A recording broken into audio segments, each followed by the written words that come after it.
আজকে মাটন কিমা দিয়ে একটা ভিন্ন রকম স্বাদের রেসিপি দেখে নেব। খুবই সহজ, তার জন্য কি কি উপকরণ লাগছে চলুন সেটা দেখি। প্রথমেই যতটা পরিমাণ মাটন নেবেন তার অ্যাটলিস্ট 10 to 15% চর্বি নেবেন। খুব মিহি করে না কাটিয়ে একটু ছোট ছোট টুকরোয় কিমাটা রেডি করবেন। এইবার ম্যারিনেশনে কিন্তু হাফ টিস্পুন মতো গোলমরিচ গুঁড়ো আর হাফ টিস্পুন মতো নুন দেওয়া হয়েছে। যদি চর্বি না থাকে সেক্ষেত্রে তেল বা বাটার বা ঘি দিয়ে ম্যারিনেটেড রাখবেন 15 মিনিট। এবার আমরা এখানে সাদা তেল আর ঘি মিশিয়ে 2 টেবিল স্পুন মতো নিয়েছি। 4টে পেঁয়াজ স্লাইস করে প্রথমে আগে তেলেতে 5 মিনিট ভেজে নেওয়ার পর তাতে 4টে কাঁচা লঙ্কা, 1.5 থেকে 2 গ্রাম আদা আর সম পরিমাণে রসুন অ্যাড করেছি।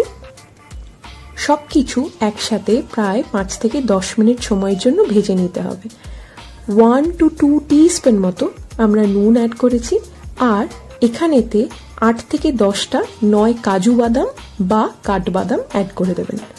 এইবার 200 গ্রাম মতো টক দই আর পেঁয়াজ রসুন আদা যেটা ভেজে রেখেছিলেন সেটা ঠান্ডা করে নিয়ে একসাথে বেটে নেবেন। এবার 1 to 2 টিস্পুন ঘি গরম করে তাতে গোটা গোলমরিচ, সামান্য দারচিনি, 3 থেকে 4টে ছোট এলাচ দিয়ে দিন ফোড়নে। ফোড়ন থেকে যখন সুন্দর গন্ধ বেরোবে তখন দই আর পেঁয়াজ আদা রসুন একসাথে যে পেস্টটা করে রেখেছিলেন সেটা অ্যাড করে প্রথমে আগে 4-5 মিনিট কষিয়ে নিন। তারপর যখন কিছুটা কষানো হয়ে যাবে তখন ম্যারিনেটেড মাটনটা অ্যাড করে দিন। এইবার কিন্তু প্রায় আধ ঘন্টা মতো কষিয়ে নিতে হবে মাটন দইয়ের সাথে। মশলা হিসাবে অ্যাড করে দেবেন কি চলুন সেটা দেখব।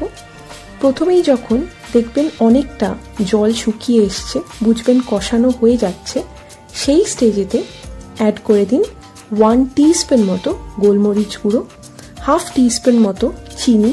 নুন আগেই অ্যাড করা ছিল তাই আমরা আর অ্যাড করিনি।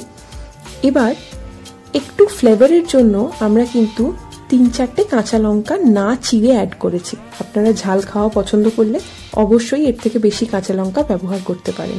এই সময় মোটামুটি 700 থেকে 800 ml জল গরম করে ওই গরম জলটা অ্যাড করে দিন রান্নায়। এবার আমরা একটা লিড কভার করে মোটামুটি 40 থেকে 45 মিনিট সময় নিয়ে ভালো করে মাটনটা সেদ্ধ করে নিয়েছি। আপনারা চাইলে কিন্তু 1টা বা 2টো প্রেসার কুকারে হুইসেলও দিয়ে নিতে পারেন। দেখবেন যখন মাটন ভালো করে সেদ্ধ হয়ে এসছে আর ওপরে ঘি বা তেলটা ভেসে উঠছে, নামানোর আগে হাফ জায়ফল আর জয়িত্রীর ফুল আমরা অ্যাড করেছি। জায়ফলটা অবশ্যই একটা গ্রেটারের সাহায্যে একটুখানি গ্রেট করে দেবেন। না থাকলে সামান্য গরম মশলা আর একটু ঘি দিয়ে নামাবেন। সামান্য ঝোল থাকবে যখন, সেই অবস্থায় ওভেন থেকে নামিয়ে নেবেন। যত ঠান্ডা হবে তত কিন্তু রান্নাটা দেখবেন অনেকটা গ্রেভি কমে এসছে। রুটি বা পরোটার সাথে খেতে দারুণ লাগবে, আমি কথা দিলাম। একবার ট্রাই করবেন, জানাতে ভুলবেন না কেমন লাগলো আজকের রেসিপি। এনজয়।